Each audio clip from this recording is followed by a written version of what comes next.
Welcome in once again, guys. We're here to feed that Yu-Gi-Oh cardboard addiction, guys. You guys already know we have Tate, man, the man himself. He's a member of the channel, man. We collabed like many months ago, and Tate has been amazing in person. Has done giveaways for the channel. We met once. Fortunately, couldn't meet, here in the Philly regional, but I do look forward to meet up with Tate again, because just a great person, but so insightful, guys. So insightful about the markets. Last time we collab, he was preaching deals left and right, and today he's going to be doing the same, getting you guys ready for the new meta in the new year. Upcoming new meta is around the corner, so you need to be informed. So welcome in, Tate. It's a pleasure to have you again on the channel, brother. Thank you so much for being a member of the channel, just so supportive for me, my cause, my channel, just everything you do. But yeah, man, I mean, welcome in. Anything you want to say before we get rolling? Yeah, well, thanks for having me, for one. You're a great guy. I missed you at Philly. Hopefully I'll see you at Richmond. Of course. Yeah. You going? Yeah. That's the plan. Right, we got to be there at the 300th. Yeah, everyone's going to be there. So 300. Yeah, we're going to have some fun there for sure. And guys, hey, we're going to leave the link in the description down below. Make sure you subscribe to Tate. He has a great channel. He loves psychic, monsters and psychic decks with, new support coming later on. And he'll probably, maybe start posting about the markets and here and there, because he's so insightful, guys. So you want to subscribe, link in the description down below. And yeah, just very briefly, you want to tell us about your journey with your channel and just your love for the game and things of that nature? Yeah, so I think I was making combos for like the psychic stuff that came out in Duelist Advance. Okay. And I just thought, why not put out a video? And it got it got a decent amount of traction. Nothing too crazy, but I had fun with it. And recently I've started to have time to make some more videos, so awesome. I'm gonna start putting more stuff out. Awesome. So hey, link in the description down below. You can see a couple of these combo videos there in the 2 to 3K. Insane, guys. So 347 subs, we need to get that to 500 and then to 1,000, guys, because again, just great. Hey, if there's thousands of people watching, it's for a reason. So make sure you guys tune in.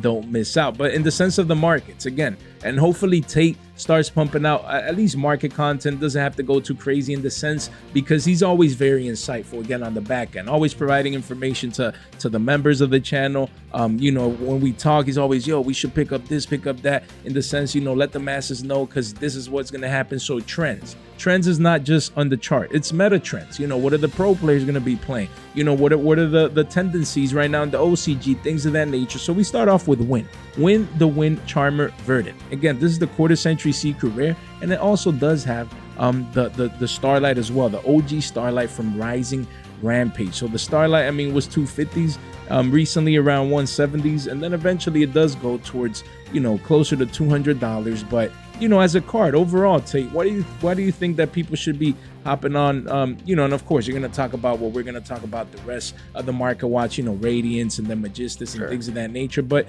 this is the Radiant angle. So why should people be picking up this Charmer card? And Charmers are also getting like the structure deck, so they could be hype associated, like the double whammy in that sense. But go ahead, why should people be picking up this card right now?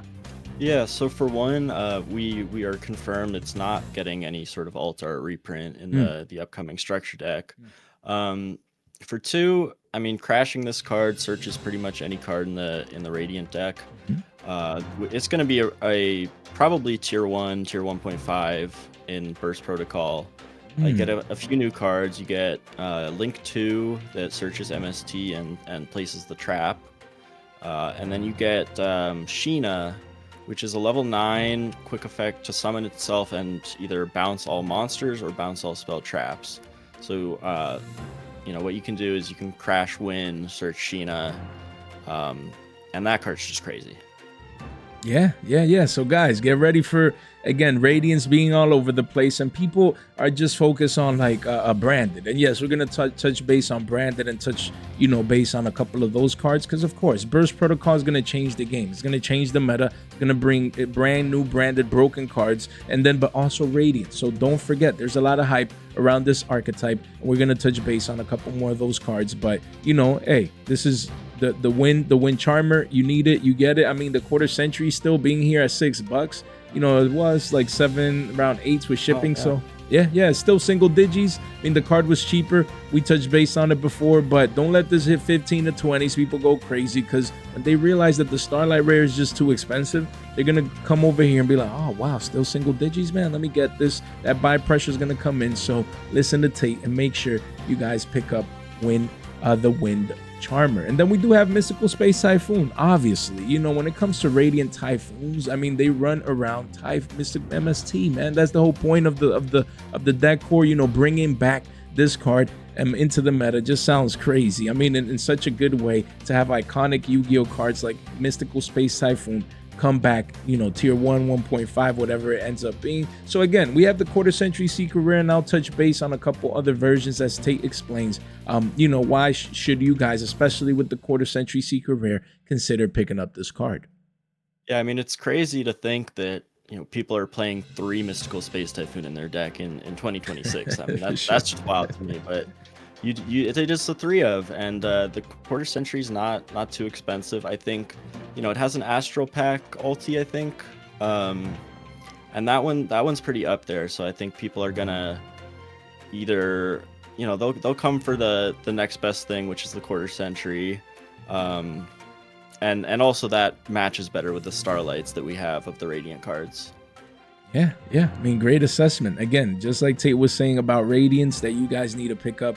And we're going to touch base on the actual Radiant pieces in a bit. But, you know, everything around it, you know, with the Win, with the MST, and then other cards we'll be touching base on today. Again, $17 is not bad. It's not too shabby for a card that at one point was $37 at the peak.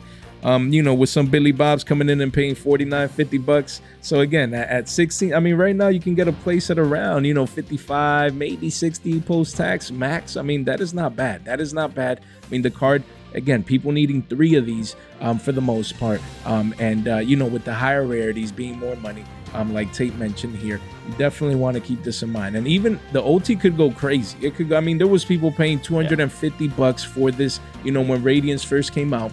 You know, and again, at 123s, of course, it seems expensive, but for this OT, scarce. Yes, you do see the listings here, but we could wake up one day and this is 200 and beyond. So keep it in mind if you want the high end. This Quarter Century Secret Rare is the perfect min-max when it comes to that. And then you do have the Ghost Rare, which is my personal favorite, and I get it. Some people, the Ghost looks really good. Right, Tate? Yeah. Some people are like, oh, but that's the Ghost. And for me, I don't really focus on like the edges or none of that. For me, it's just a Ghost Rare. When I see this card, it looks amazing. And I actually own this card, and it's great. And yeah, right now, $36. Like me, if I would be playing Radiant, I'll be playing 3 Ghost Rares. Just simple as that. Yeah, you know, I have one of these.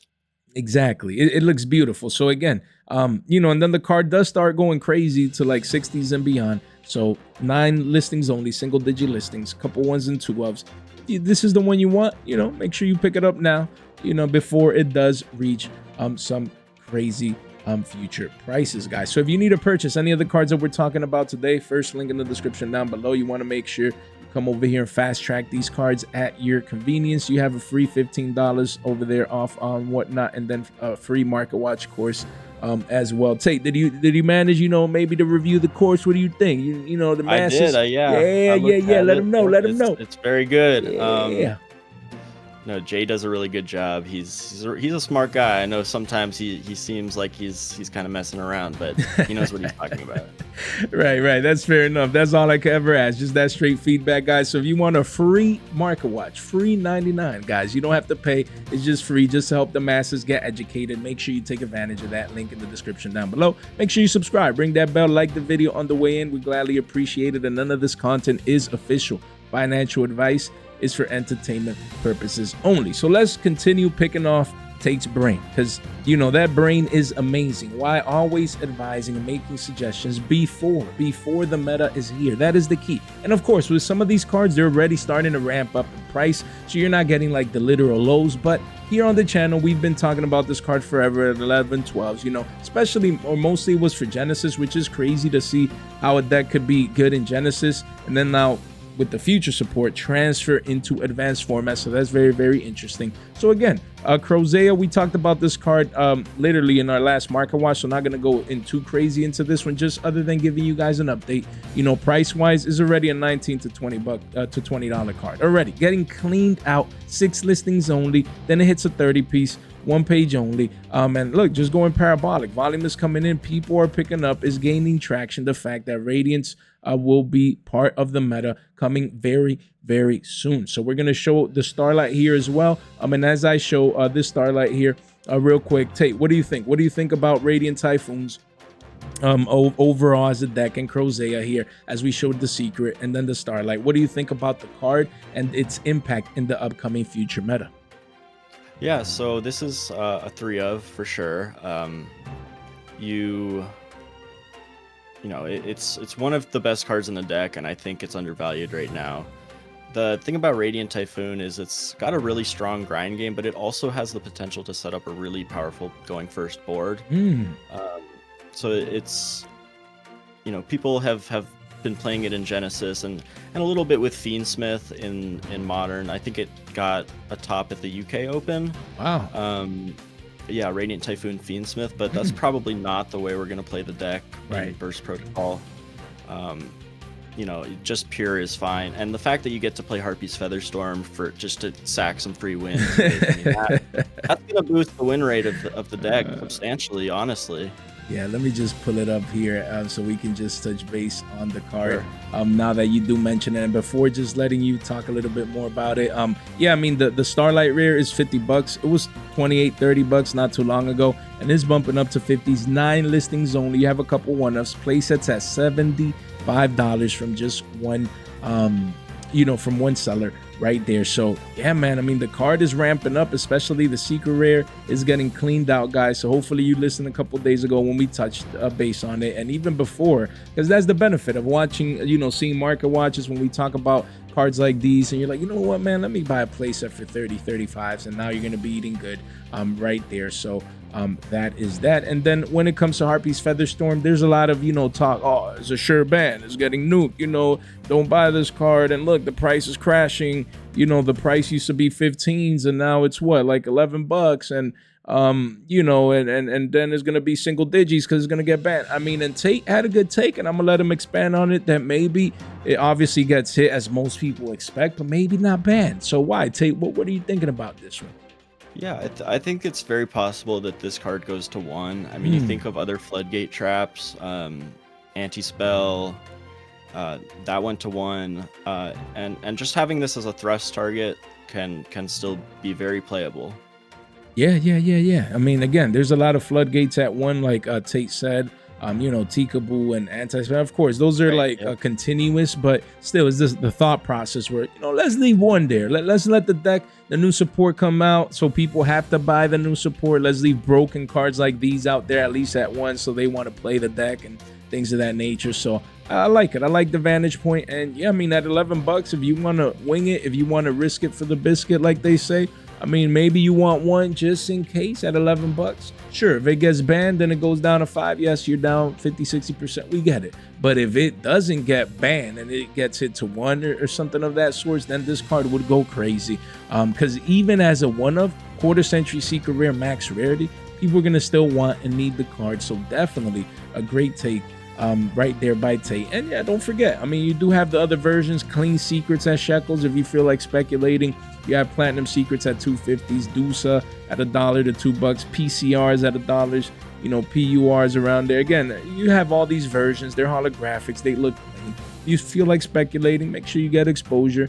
But if you fear of it getting banned, then at the very least, maybe it gets it to 1. Just have the version that you want. At least you're one of. Just make sure you take those considerations. Then we have Radiant Typhoon Chant. Again, this spell card for the archetype as a core set ultra, I think is just undervalued. Honestly, I touched base on this. If I'm not mistaken, it was either a couple market watches ago or a while back. The whole point is I talked about this card and I'm like, it's too cheap, man. Like, if you could get your playset for $10, like, what are you waiting for? Even as an investment, me, I got like I ordered like 10 of these and I'm just sitting on them again, because $10 a play is too cheap. Look at that card. At one point was 5 pushing 6s, crashed down to 3 and some change, about $10-11 for a playset, and now the volume is coming in. Now the volume candles are coming in, just like Tate is mentioning, the fact that this deck archetype will see play in Burst Protocol, so the hype is coming in. So 48 listings, you have a couple one-ofs, and then it's essentially a $5 $8 card. So what do you think about this one, Tate, based on utility, based on the deck, you know, the use inside the deck? And as a core set ultra rare, I could see this being double digits. Like if I wake up one day and this is $10 for one, I won't be surprised. Like how many do people need usually? Like what was the projection for this card? Yeah, I wouldn't be surprised to see it at 10 either. You play 3 of it, and you can already see, you know, the Starlight has been completely bought out. And generally, when that happens, the Ultras will tend to follow. You know, you find like pro players or whatever, they'll buy the expensive versions, and then you know, everyone else comes in and they want the card, but maybe they can't pay the $80 or whatever for the Starlight, and so then the Ultra goes up. Yeah, I mean, the Starlight here is supposed to be here, but, you know, I have so many tabs open that it took its time. So, there you go. Yeah, look, it's, what, like we could say $80, 11 listings here. So, yeah, it's crazy. The card was $30. Like Tate said, essentially, it used to be cheap. Pro players come in, they're like, oh, this is what I'm going to play, Post-Burst Protocol. Everyone thinks it's branded, but no, I prefer Radiance. And then a $30 card goes to 80s. Wild. Pretty soon it could be triple digis just for one, 11 listings only, just going parabolic, price discovery mode. And again, just like Tate said, on point as always. You know, people sometimes come in for the max rarity, and then it has to trickle down to the, you know, the next readily available version or budget version. So hey, you can still see a couple of listings here at around 3s, sub 4s. They're one-ofs though. If you want multiples, you're gonna have to pay 5s. Don't take this for granted. Yeah, I mean, the card was 3 and some change. You could have had a playset for 10s. But again, the max you want to pay for a playset is around $15. You don't want to let it creep up to 6, 750s and then wake up one day and be like, damn, Tate did say this could be $10, you know. Then you find yourself paying a premium. So no need to do that, honestly. I think it's still a great time to pick this card up right now. Then we have Radiant Typhoon Swen, again from Doom of Dimensions, a card that used to be $2. As you can see here, it used to be 2s right there. Then it went up to 8 bones, and it's been consolidating here, guys. It's just very, very healthy consolidation. And on the 3-month, you can see kind of like a W-shape, mini W-shape pattern. Yeah, forming right there. So usually those are the subtle signs where you don't have a massive crash back down. What does that mean? That the demand is very, very great right now.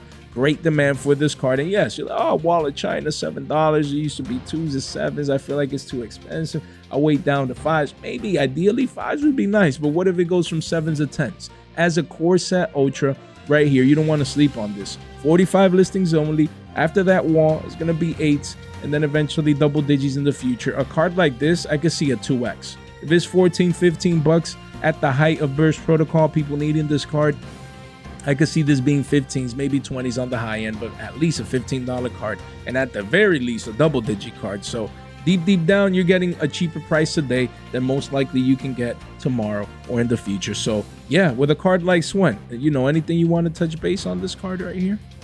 Yeah, I mean, the thing is, there's no replacement, right? And there's no reprint either. You have to pick this card up and play 3 of it if you want to play the deck, and so that forces buy pressure. Yeah, I mean, I just love Tate's take, you know, with cards like these, just keeping it simple in the sense that if you need 3 of for a deck core that everyone's gonna play, or a lot of people are gonna play once it becomes meta relevant, like it's a core set ultra that people are gonna need play sets of. Like that's it. Sometimes that's all it takes. Just keeping things simple, you know, streamlined, straightforward. So yeah, definitely make sure you get exposure to Swen. And then, you know, the max rarity too. This is a sign, just like Tate said for Chant. You know, this card used to be 20s 3 months ago, and it came out around 17, yeah, 20 bucks, and now it says 60 bucks. And yeah, it's $70, guys, going from 20 to 70s. And after a couple one-ofs, it goes to triple digits, which we do expect for this particular version of the card. 11 listings only. So, I mean, Radiants are becoming very expensive from Doom of Dimensions. You know, a lot of value now in this set. Now I wonder, are the boxes gonna, you know, be worth a little bit more? $35. You know, these boxes are becoming more interesting now. You still have the, you know, Roy in there, yeah, you know, Marshmallow, now the Radiant card. So hey, if you feel like, you know, if you feel speculative and you want a box, you know, hey, maybe now's the good time at 34, 35 bucks for a box, especially as these cards get more expensive from this set. So definitely something to keep on your radar. Then we have Radiant Typhoon Eldam or Eldam. This card used to be a quarter, and now it's parabolic. That's crazy. From a quarter to $1, that's up 4x. And you've had Billy Bob's come in here and paid 350s. Yeah, look at that, Tate. Just cuz, you know, hey, I need my playset, Tate. I'm going to Richmond, and I'm gonna see you there, and I'm gonna scrub out after round 2. But nah. But the whole point is, I need the card. They come in here and they pay 11, 12 bucks post tax for a card that is $1. But Billy don't know. Billy never learns, as you can see right there. It's crazy. They just come in. Quite a few at 350. Yeah, that's the thing, because some people say take that, you know, market manipulation, but when you see so many like separate listings, then it's actually like people coming in most likely, and they're just buying the first price that they see here. So Billy Bob never gets old, but we're used to that by now. But yeah, the card is actually $1 and some change. Even at $1.14, like I came in at $1 and I bought like 10 of these just cause I'm like, yeah, the card used to be a quarter, you know, the card is up 4x, damn, I'm buying at $1. But you know, for me, it's all about entry price and exit price. So if I'm entering at $1 and I think I could exit at 2 to 3, let's play the 2 to 3x game, you know, for a card that is parabolic like this. So yeah, LDEM as a super rare, you know, why do you think it's gone from a quarter to $1 with the potential to be multiple Billies here in the short to mid term? It just goes to show, it goes to show a couple things. One, that I think the deck is going to be very strong, but also, you know, people were not very excited about this set. And I don't think a ton of it was opened. And so I think even these super rares, you know, that are becoming $1, it's like, that's not surprising. Yo, I like that take. I like that take from Tate, because that is a great point. You know, deep down, everything is supply and demand. Scarcity is always a factor. So, you know, the fact that people had this notion, correct notion in my mind, that, you know, the set sucks. The past 4 or 5 sets trash, and they're $30 boxes, and no one cares, and there's no value. And then again, that means that, you know, we weren't cracking these packs open, so there's less of out there. And when you have the masses, when you have thousands of Yu-Gi-Oh players, like, I'm playing Radiance, man, and they come in, they're gonna be ordering their cards, they don't care about price, and then you do see that buy rush coming in. So very, very interesting to see the super rare already up 4x. Don't let it continue being, you know, up. And again, you do see these walls here, but they could easily be $1.50, $2, then 3s one day. Never know, man. Maybe even $10 for a playset for a super rare, as people come in needing their playsets to play. Well, many people now expect this to be one of the best decks as we move into Burst Protocol. And then Radiant Typhoon, Phonics, the Great Flame. Again, this is an ultra rare core set ultra that was shekels, because, you know, and I'm gonna let Tate, you know, explain fundamentally speaking or meta relevancy wise, but I think in most lists you see less of these being played, or, you know, the more less relevant compared to the other ones. But yeah, I mean, this card, it does have a massive wall of China, 430 copies at around 2/4 a pop. My vantage point, if you need it, even at 1, even at whatever ratio you need it within the deck, just get it, man. A core set ultra, you don't want to, you know, if it's shekels, like, you don't want to be paying Billies for it. You don't want it to go from shekels to Billies. Or maybe as an investment, you know, you buy 3 of these, slap it in a binder, forget about it. But yeah, deck core wise, why should we be looking at this card right now? Yeah, I mean, I think there's no reason not to pick this up at 50 cents, even if it's just to bring to Richmond, and or, you know, any of those other YCS, the 300th. Right.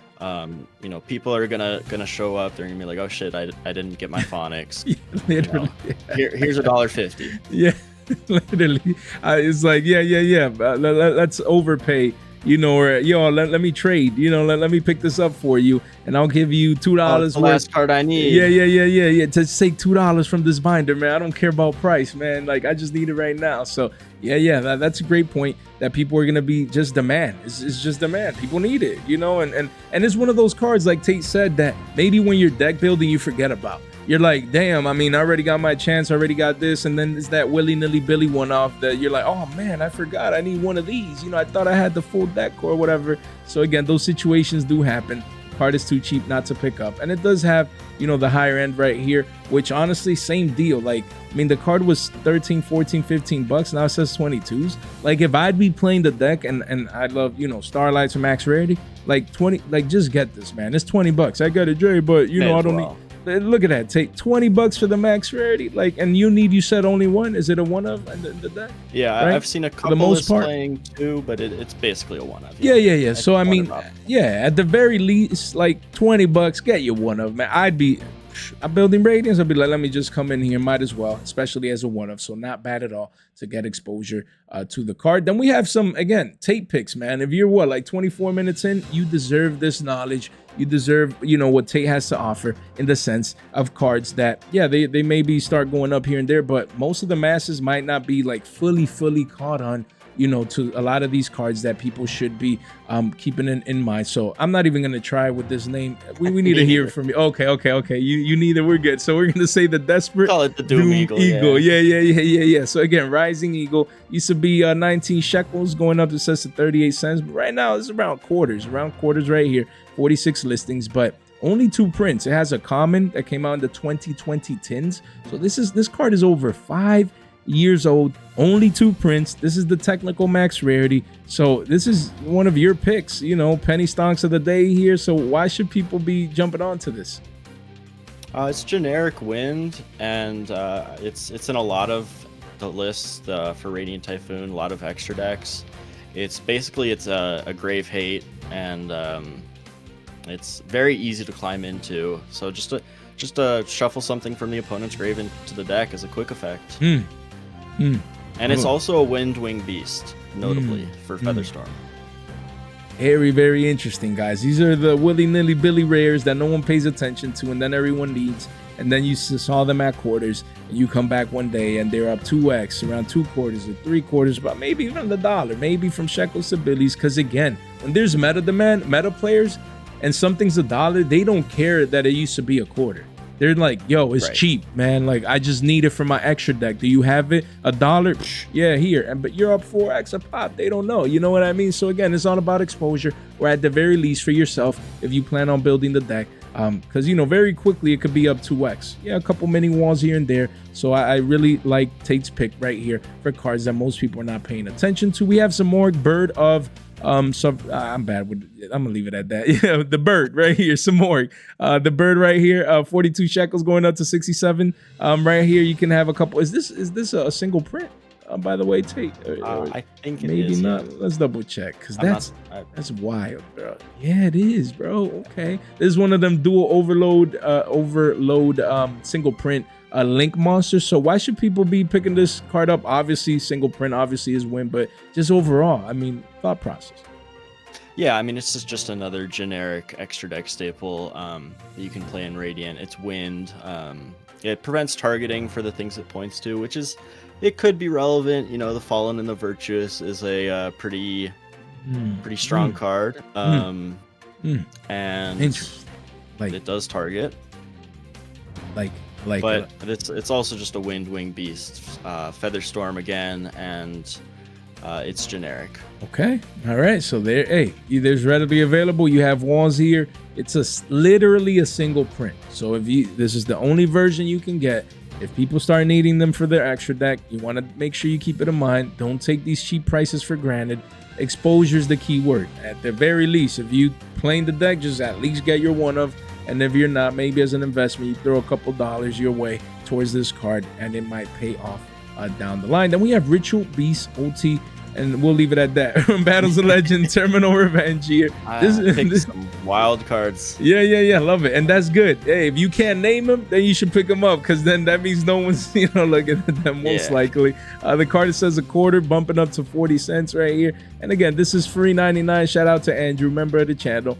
I need to reach out, so he can not sell these. But yeah, I mean, this secret rare right here, is it a single print right here? Yes, let me see. I believe it is. Yo, that's crazy right here. So again, yeah. So why is this one of your picks as well? I mean, we can see the chart back into your pick here with the demand. So why should people be looking at this right now? Yeah, so this one, I think, like Doom Eagle, it's generic, but it also has a pretty strong floodgate effect. Neither player can contribute cards to activate a card or effect. Ooh. And then it also is a banish quick effect. So you banish it and a card your opponent controls. Damn.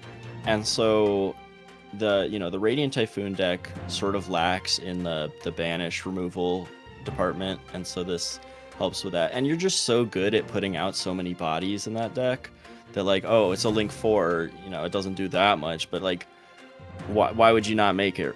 If you're playing against Mitsu or something, yeah, okay, you can't tribute, and I have 4 bodies that I can put in this. Yeah, no, that's pretty unique. I like it. I like it. This sounds broken. And again, I mean, volume wise, I think people haven't caught on as of yet. So yeah, over 100 listings. So the card is still readily available. It came out in Terminal Revenge, but it is a secret rare from that set that is over a year and some change old, if I'm not mistaken. So I could see a card like this, and I could see the potential. Rarity wise is a secret rare. People may want to have access, you know, for their Mitsu matchups, and a lot of potential, man. So Tate is on fire today, like we've been telling you guys. He always has great picks, and most of these are penny stocks, so they're readily available now. It's not like, oh, you know, he's talking about this card, but it's expensive, or I can't get it because there's not enough. No, it's like most of us here essentially can participate in the fact of getting some exposure to these, or if you need it for yourself, you can come in here and get it for cheap. So I love this pickup right here. Definitely make those considerations. Then we have Artemis, the Majistus Moon Maiden. This is just the Platinum Secret Rare and the Quarter Century Secret Rare. Again, this card has the full rarity treatment from Rarity Collection 1. So yeah, I mean, the card got hyped, 16-17 bucks. Then people realized that Spoon wasn't coming in 2025. Then they, you know, fell out of favor, and now back down to 10-11. But like, pick this card up. 41 listings. Don't let this be up 2x, 20s and beyond. So yeah, why should people be picking up their preferred version, be it Platinum Secret or Quarter Century right now? Why do you think? Yeah, so I mean, you play at least one of these in any Majistus pile. It's a mandatory, and then in a lot of lists, you're playing 2 or maybe even 3 of these. And I think you're right that people saw, I guess it's now Spenta, but Spoon. Right. We call it Spoon. Yeah, for now. It wasn't coming out, and so this card has dropped. I'm actually surprised that it dropped so much. Yeah, look at that. Under what, 10-11 bucks? Yeah, literally. Yeah, literally. Yeah, they came right back down to the scene of the crime. That's what you want to buy. Markets usually give people second chances, and right now it's like you're buying at this previous consolidation level. Just beautiful, guys. Like, if you need this card, there's no excuse. If you're playing Majistus pile, and you need this as part of that pile, and $10, I mean, and you love Quarter Centuries, like, there's no, or even as an investment, you could be up 2x in a month or two. Easy right here for this high rarity card. Yeah, even the Platinum Seekers, you can see card was sub 2/4 of pop, parabolic, just parabolic, insane. Right here, you have a couple one-ofs, and then the walls are at $2. The card is essentially going to be up 4x from the lows. Most people are not paying attention to this. Only 22 listings, so pick your choosing, man. Just pick this card up, as Tate said, because definitely will be needed soon as we transition over from the Radiant stuff over here into the Majistus stuff. Because again, both of these deck archetypes, are making moves in the market, so you don't want to miss out. Then we have Crowley. Obviously, I talked about this one like 2 days ago, the gift of Majistus. Just giving you guys a brief update. Again, 11 bucks. Wallet China is down. I mean, it was higher, now it's down. People will be coming in and picking this $11 card up, like we said yesterday, so I won't talk too much about it myself. I'll let Tate preach a little bit here, but 11 bucks, like, just pick it up. Don't let it hit 15s. Don't let it hit 20s and beyond. You need it at 11s. Pick it up, get exposure into this wall. So Tate, why should people be considering picking up this card? Yeah, I mean, I've seen lists in the OCG. We've been playing multiples of this. It confuse into any Majistus or Invoked Fusion. And I think especially in Draco Tail and any Majistus pile, it's just pretty much a mandatory card for like the mainline combo.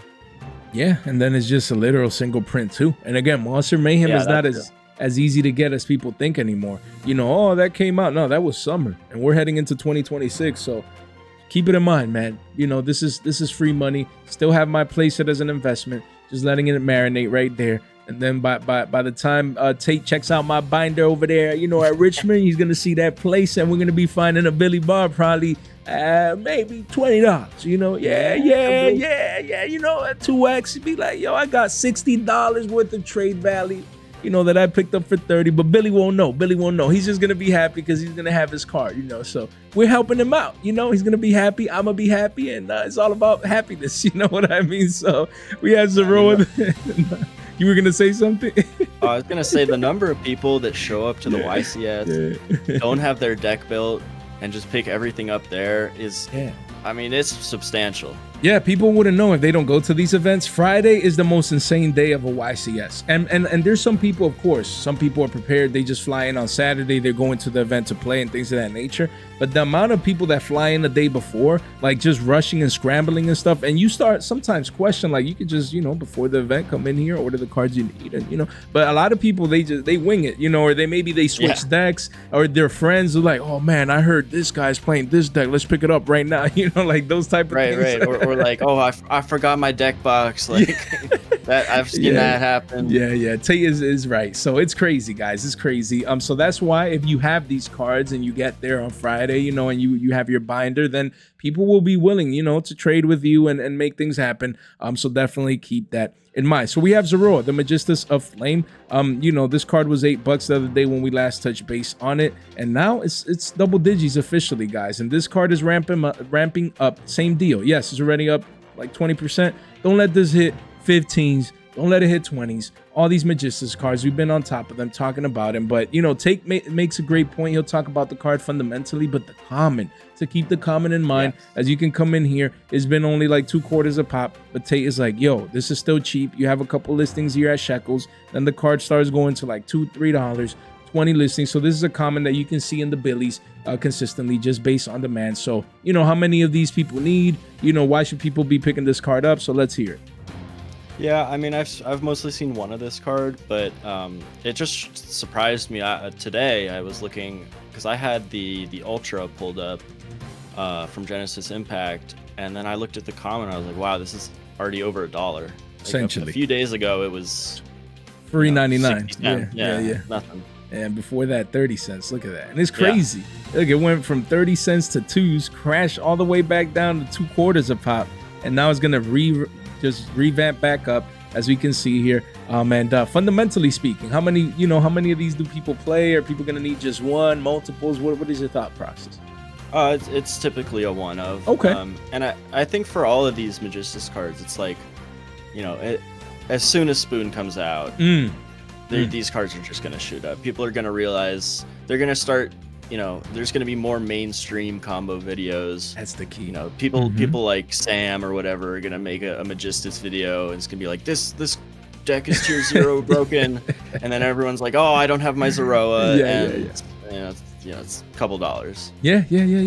I mean, that's a great take. You know, again, when things catch on mainstream like Radiance, Majistus now, you know, again, like people start moving on from the past, from, you know, the yummies, and of course Draco Tail with branded, you know, is more, but you know, again, K9, and these cards are still relevant. There's still people, you know, you can have a K9 package inside one of these deck builds and things of that nature, but again, people start moving on to the new shiny cardboard that they need. So yeah, great take. And if you need a cheap common right there, make sure you pick it up now before the commons actually become money. Then you do have Zoroa, the Majistus variant. Let's leave it at that from Monster Mayhem. Again, this card was like a quarter. We always talked about this card. Literally, I remember like it was yesterday, about a month and some change ago. I actually made a Monster Mayhem dedicated marker watch only, and I'm like, these secret rares, you want to pick them up because they're quarters, shekels today, and they could be a billy tomorrow because it's literally a single print. They're harder to get than people think. Monster Mayhem is now like 6 months old, and then people are like, oh man, I need that secret rare, but yeah, it's always cheap, and then they come back yearly. Look, this it hasn't done anything price wise yearly. It's insane. Massive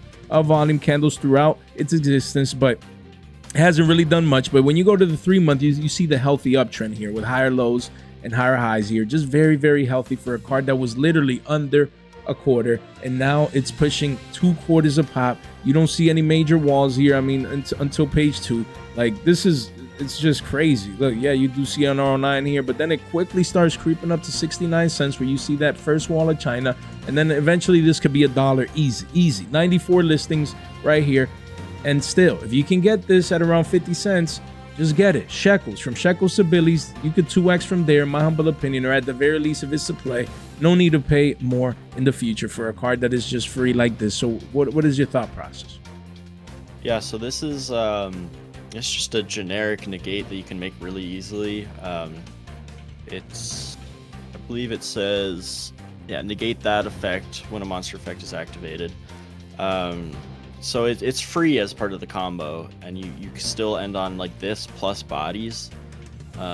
So like there's no reason not to play it. All the best Draco Tail lists are playing it. You pick it up.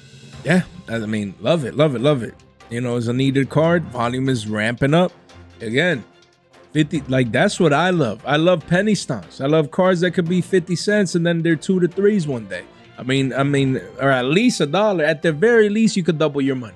Every dollar you put in is 2 tomorrow. You put in 5, you get 10. If you buy $10 worth today, you're gonna have a $20 bill to your name, a 20-piece McNuggies from Mickey D's. The game is truly that easy. Then we have Zoroa the Majistus, man, Calamity, and I did say this name correctly on Wednesday when I touched base. You did, yes. Yeah. So that's a positive. You know, some days we do, most days we don't. But the whole point is, this is $5. It was around like 3s when we just 2-3 days ago. So when I mentioned it, I guess people listen. But yeah, go ahead. Go ahead. Yes, quickly catching on. I mean, the more and more combo videos are starting to come out, and people are just getting aware that, I mean, yeah, look at that volume. That's crazy. Wow. Yeah. So people are realizing you need to play this card, and there's the secret rare, and it's what other printings does it have? Yeah, great question. I think it has a common here if you know the tab wants to load. Yeah, right there, and it came out over 3 years ago. Yeah. Tate, so yeah. Look at that. Yeah, I mean it's free 99, but people like, you know what, man? Yeah, I want the max rarity. So yeah.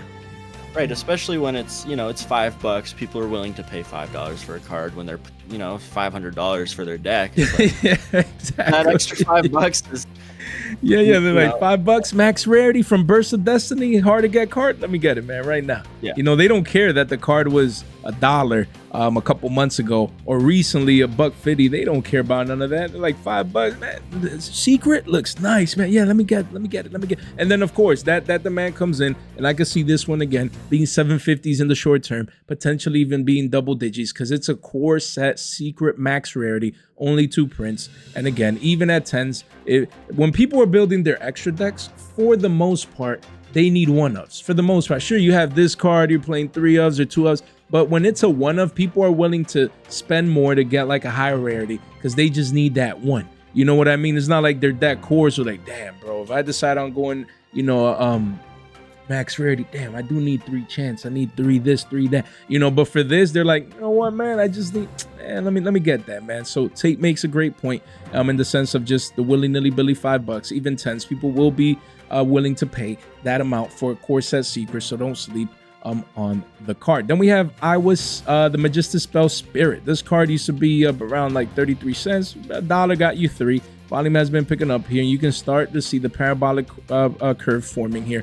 So yeah, I mean, you do have walls here at 41 cents, over 100 listings. So well, not over, if we clean this up here. It came in Genesis Impact, so it came out forever ago, single print card. So deck wise or playability wise, is it good? People will need it. Just go ahead. Yeah, I mean, it's definitely not a bad card. It's very, very playable. It's not mandatory. I've seen some lists cutting it. But, okay. It's generic. It's a Majistus monster and a Spellcaster monster. And you get to quick effect steal a monster and equip it. It's like Millennium Eyes restrict. Yeah, and it's a quick effect, like you say. So yeah. That's pretty interesting. So it says quick effect. So and then it says also it cannot activate its effect. So if you chain this to a monster effect activation, you steal it, and then does it still get its effect or no? In a situation like that, what do you think? Is that how? So if you did this chain link, so if they activate like Murakuma or something, right.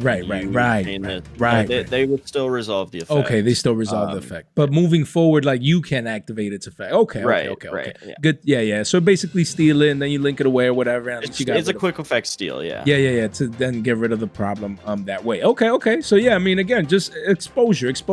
That's what you would want. Again, as you can see here, volume is nothing too crazy. It did have a high volume spike, to push the card up in price here. So again, it's just a super rare single print holographic. You never know. And the thing is that formats morph. You know, a lot of people are like, oh, Burst Protocol, that week 1, I don't need this trash, I'm gonna cut it. And then like a month or 2 down the road, something changes, and then like, yo, I need that fusion now. And then you never know. So at these prices at shekels, it doesn't hurt. You know, being a Majistus card, you definitely want to make those considerations. Then we obviously have Majistus Chorozo. This Suda card, super rare, now is obviously way more relevant. It's a Spellcaster Fusion Tuner right here that you can see the volume candles coming in.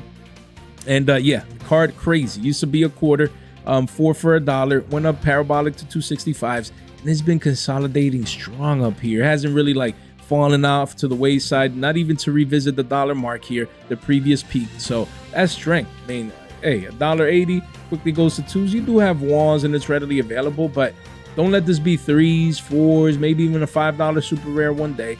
If you need it, just come in now. There's walls of China under 2s is readily available. And then how good as a fusion tuner is this card?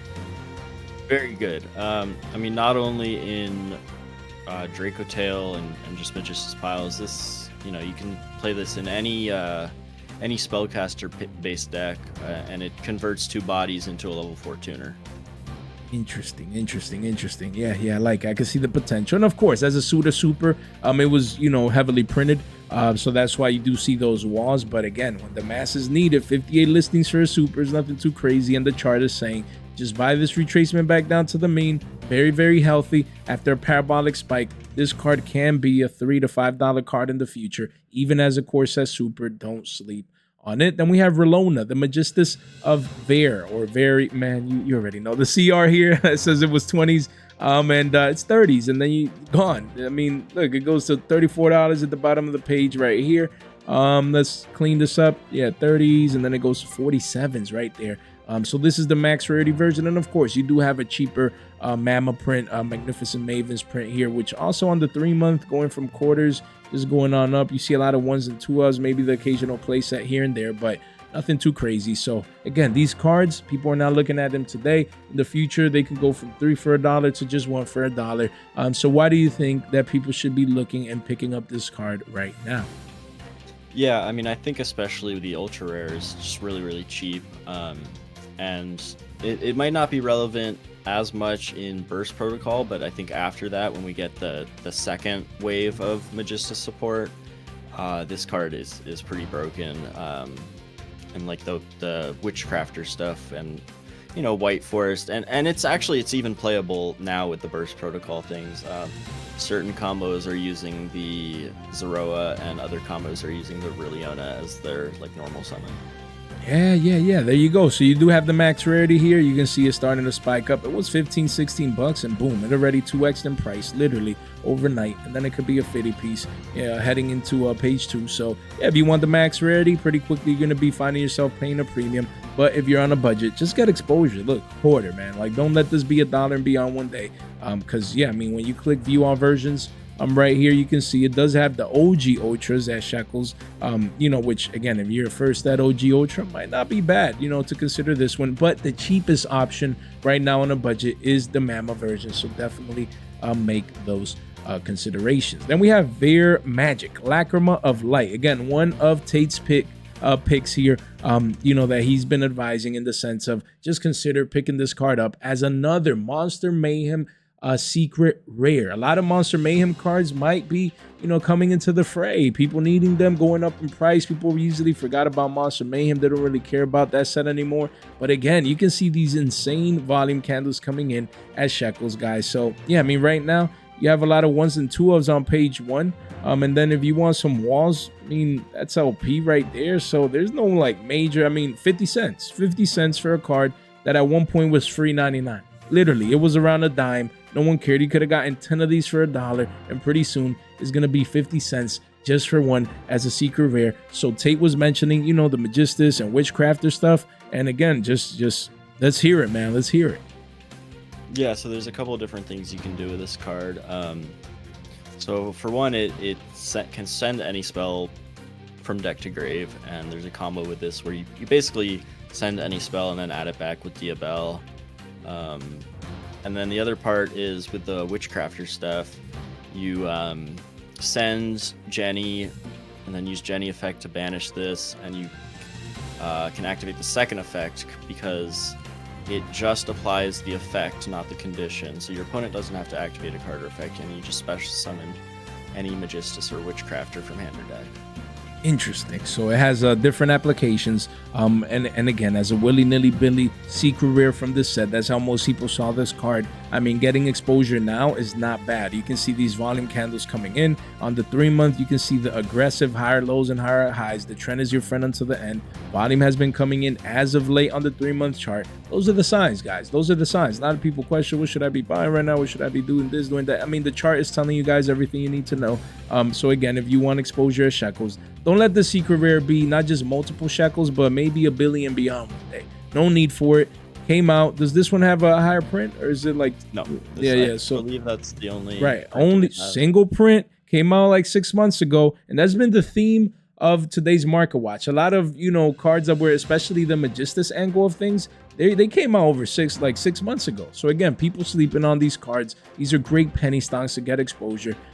Here on a day like today, as the year is dwindling and you're heading into the new year, Burst Protocol, and these new cards are coming out, you want to pick up these cards now. Then we have Architype, Keeper of Boundaries. This is the 2014 Megaton version, but it does have only 2 prints, 3 prints. Okay, so why should people be picking this card up right now? Even the gold rare is pushing 5s. You have the Megaton version, we're gonna touch base, and then the OGs are getting cleaned out right here. So why should people be picking up this card right now? Yeah, so this is an Elven Notes Fiendsmith play. It's a generic level 5 light Fiend synchro. So this bridges your Elven Note combo into Fiendsmith. You can make a Caesar and then continue playing. I think Elven Notes is going to be a really strong deck. Definitely has tier 1, at least tier 2 potential. And so Architype has become a staple in the extra deck for the Fiendsmith variant. Yeah, I mean, great take. Again, if you need the card, sure. Could it get reprinted in the future? Yes. But if you at least need your one of, just in case it doesn't, then, around single digits for the secret rare, tied for max rarity, is not bad before it does claim the double digit mark and beyond. So great take. Then we have obviously Tate mentioned in the sense of the Fiendsmith package, we have Tracked and we have Requiem right here. So they got reprinted in the tins, and Tracked is still just consolidating at around $15. So unless this gets like a Rarity 5 treatment, or at least until April, it should age well. We can start seeing this card maybe reclaiming the $20 mark and beyond. So again, I was always questioning, like, why is this card still 15s? No one's playing it, but I guess people are looking into the future and that potential without knowing, when the next reprint is coming for this card. You do have massive walls of China at 15s, but after that, it could creep up to 16s and beyond. So if you need the card and you're going to play it, like, there's no better time to pick it up around $50 for that playset post-tax. And then you obviously have Requiem here. Hit a lower 3s. Right now it's pushing closer to 4s, but readily available as well. So why should people, you mentioned the Elven Notes. Is it just that? Is there something else? Like, why should people be looking at the Fiendsmith package? I mean, Fiendsmith is also just generically very strong. I think, I had thought of it specifically with the Elven Notes deck. Okay. But Fiendsmith is playable in a lot of different decks, and when you can see by the volume, like, people are still interested in these cards. That's a they're great not point. Going anywhere, and they're also not getting hit anytime soon. I mean, we just got Lacrima back to 1, and it seems like Engraver's not going anywhere, Track's not going anywhere. So I think these cards have long-term potential. Yeah, I like it. Great assessment in the sense of volume. Again, using data, guys. Not just we're pulling this out of a hat. Is you can see it. Volume, interest, demand. So again, plus future potential. When you combine those things, great time to pick those cards up. We have Link Spider here. We have the ultimate rare. Card used to be 25s, coming down, closer to let me see here. Wow, 18. Wow, 17. That is pretty low. That is pretty low for an ultimate rare Link Spider. Of course, could it get a Starlight somewhere and get reprinted? Yes, but as you can see here, this is the ultimate rare at 17s, and you have a whole page here in the teens. That is not bad. You do have the quarter century here, which is around $2. Also not bad if you need an initial exposure. Eventually it does go to 3s heading into page 2, but yeah, why is Link Spider maybe a card that people should be tuning in to pick up? So this card's interesting because also in the Elven Note deck, your monsters like the main, I think they're level 6 guys, they need to special summon themselves to the center main monster zone. And so if you get nibbed, and your opponent is not dumb, then they'll put the nib token in the center main monster zone. And so in order to extend, you'll have to clear your nib token, and the way to do that is playing Link Spider. I mean, hey, very well said. Literally nothing to add. There you have the fundamental reason, guys. So if you need your Link Spider, at the very least, have your one of. If you want to pick up a couple as an investment or things of that nature, I mean, not bad. And again, I think we're going to have a gap zone from now until April. Sure, maybe April reprints a Starlight of this or something happens with Rarity 5. Okay, but now until then, people might be finding the need, to pick up this card. So you definitely want to pick it up right now. Then we have Albion the Branded Dragon right here. Let me just, where's the other? We had a couple, let me just put it here with Ecclesia. Let me just, because we had a couple branded cards that I wanted to talk about right here. We'll just move these for you guys because we're going to touch base on Albion, the Branded Dragon Max Rarity, and we're going to have Incredible Ecclesia, and then obviously the Fallen and the Virtuous, which we talked about 2 days ago. But we're going to touch base on all these branded cards. You touch base on Burst Protocol and Radiant Angle, and then we have Majistus, and then where does branded fit into all this in the sense of playability, expected potential, and just these cards like Albion. We'll start with this one. Like, what do you think? Where's the potential in this one? I mean, for one, the Fallen and the Virtuous is going to be a staple in a lot of decks. Even like Radiant will play through of it. It's a quick play that has synergy, right? And Albion is the way to set another copy. So, you draw this card, or you draw Fallen and the Virtuous, and you're able to set a second copy of it in the end phase. It's broken. I've seen lists playing 2 of this, sometimes 3. Wow. And I think this is the max rarity, so yeah, at less than $2, it's pretty cheap. Yeah, I mean, like Tate said, mentioning both the Fallen and the Virtuous and Albion, I mean, when something becomes more like generically good, where it's not just like, for example, branded in this case, but the other competing decks can slide in a mini engine of these things, like that's strong potential, guys. Strong potential. So again, we're always talking about this card. Sure, it does have a couple ultra rare reprints, the first at OG and in the structure deck, but this is the technical max rarity. You still have walls here under 2s, readily available for the masses here. So again, if you want exposure, maybe you come in, get 3 of these around 5 and some change, slap it in a binder and forget about it. Because once things start ramping up and people start catching on, they're like, oh man, I need that card. I want that rarity. I want that, the max rarity. Definitely keep it in mind. And obviously the Fallen and the Virtuous. I'm going to keep talking about this card until the cows come home.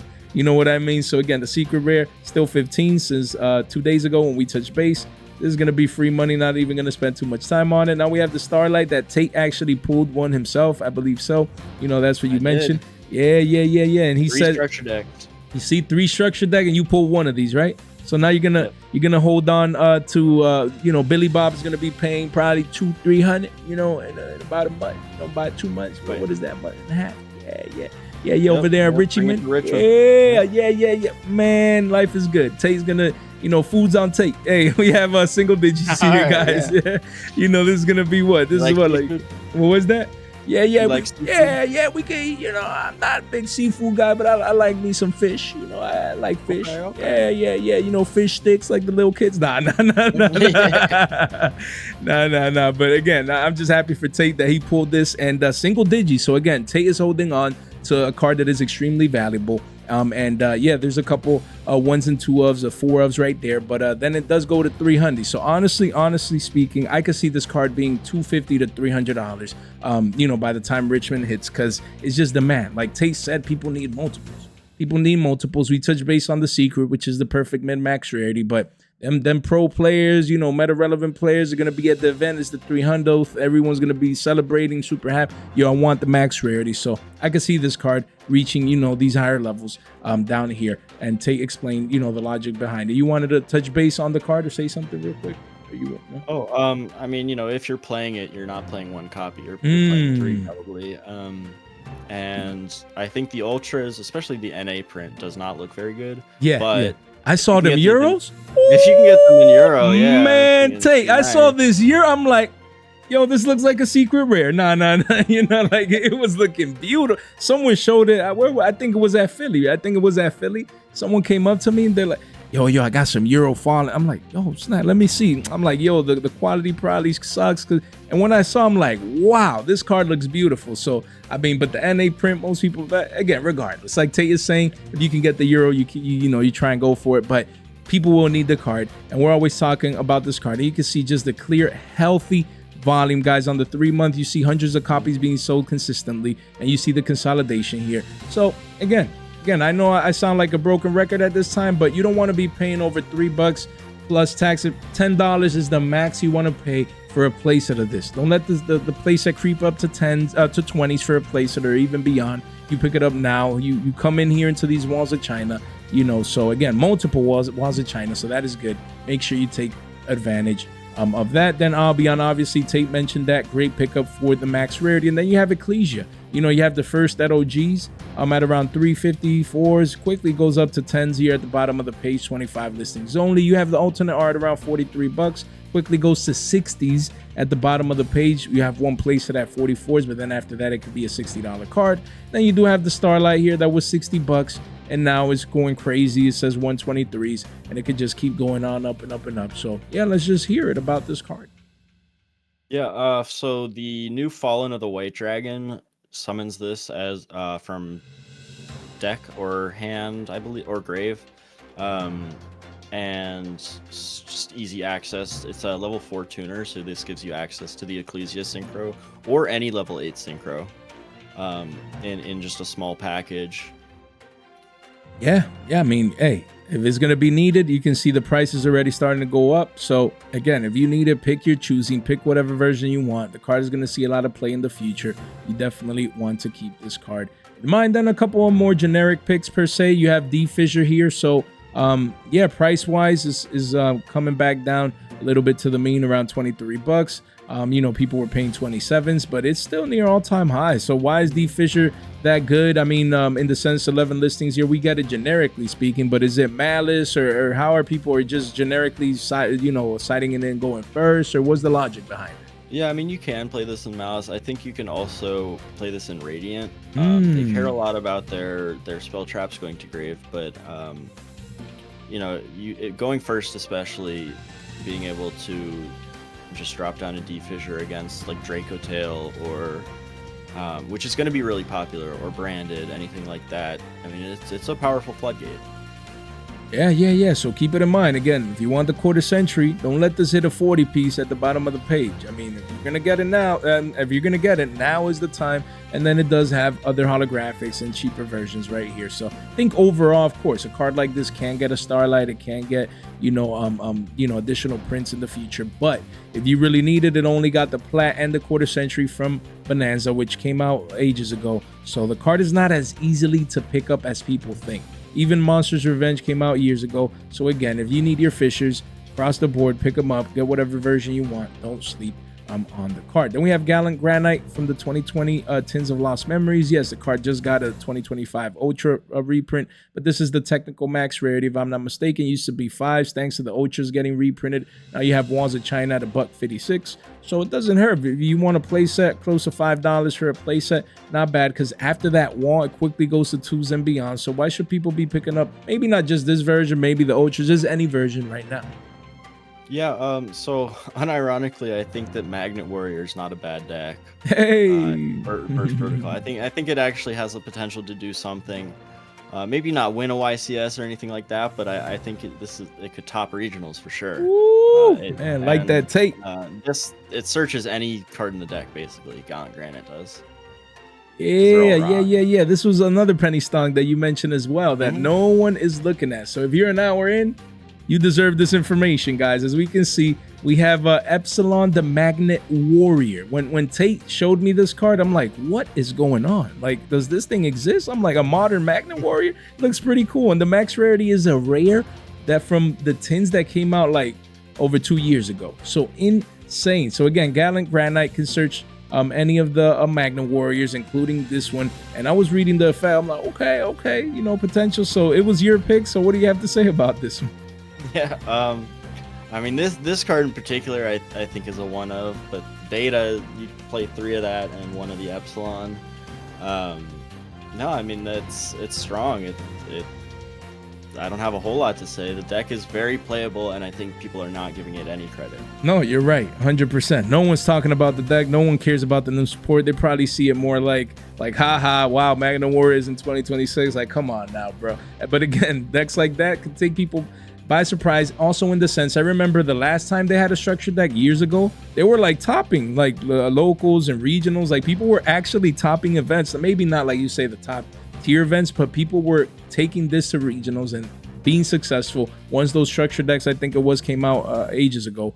So now getting support, this is one of those that I remember they were bouncing stuff. Like, they used to bounce things. I don't remember. I don't know if that's how they're still going to work now with the new support or whatever, but they used to bounce cards off the field and people were like, yo, what is going on, man? Then they would take the L. So, you know, bouncing in Yu-Gi-Oh is broken. Definitely keep it in mind. Yeah, penny stocks. Look, over 100 listings. You have Walls of China probably in page 2, under a quarter. But you got exposure. You never know. Cards like these, they're hard to get. If Magna Warriors ever become a thing, even as a one of, this card could, you know, go from the lower level shekels to more shekels per se. So again, definitely one to keep in mind with Gallant, Granite, and the Magna Warrior cards. Then we have Secretariat Dragon, obviously more generically speaking, you know, Draco Tail hype, and you can see the little curvature here from the lows. So again, you can still have a new wall. Came in at 17s, but after that, it could easily be a $20 card and beyond in the very short term, mid to long term, 25 to 30s, essentially expected, because no reprint coming in the near future. Came in Duelist Advanced. So yeah. Any thoughts about Draco Tail angle of things, Secretariat Dragon, and you know, as Burst Protocol comes out soon? Yeah, I mean, this card's broken. You can make it in Draco Tail and against Draco Tail. I think in the mirror, this is like super strong going first. It also just randomly brings back a body. So I think the floodgate effect is just kind of absurd, and this card was what was it at? It was like $25 or something. Yeah, the highs. The highs here, average price. Yeah, you're correct. 25, 26 is. Billy Bob paid 55s, but that's neither here nor there. You know. Yeah, I mean, so back down at 17, 18, I think that's a good pickup. I agree. Hey, I've been saying if you can pick this up in the teens, like, do yourself a favor, especially if you need the card. We could see this card potentially 2x. That would be like the high price point. You know, seeing it now that I could see happen there, maybe be $35 one day. So, hey, and it's crazy. Like, I was talking about this card when it first came out. Like, yeah, it's insane. And I even told the members. I made a members video, like, behind the scenes. I'm like, bro, I'm picking up a couple of these. Of course, I already moved. I took profits a while back, but you know, it was too cheap. You know, and it's crazy. It panned out. You know, yeah, people still need it today, and it'll just get better heading into this new format in 2026. So yeah, excited to see what happens with this one. Then we have the K9 package. We have Noroi here, and we have Azuna.